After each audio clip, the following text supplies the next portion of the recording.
मसाई पठार आता संपत आलंय, उतरत आलोय आपण लेण्यांच्या बसून परत आलोय. ज्या ज्या ठिकाणी आपल्याला हे झेंडे दिसलेत का नाही त्या त्या ठिकाणी आपल्याला क्रॉस करून ह्या खोबडीतनं खाली उतरणार.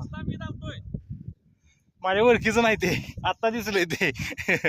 बर ह्या जंगलातनं खाली उतरून आपल्याला परत तिकडच्या टेकडीवरती जायचं आहे. आणि महत्वाची गोष्ट काय आहे, खाली एक गाव आहे, कुठल्या खाली गेल्यावर बघू दे. पण इथं जी मच्छा नाही तो वॉच टावर आहे, जिथल्या जंगली आदिवासावरती लक्ष ठेवायसाठी केला आहे. आणि मसाई पठाराचा थोडासा भाग संपतोय, तसं पठार लय मोठं आहे. आणि आता या जंगल पॅचमध्ये आपण जाणार आहे. Let's go. जंगलात आता वाटा हुडकायला लागतात.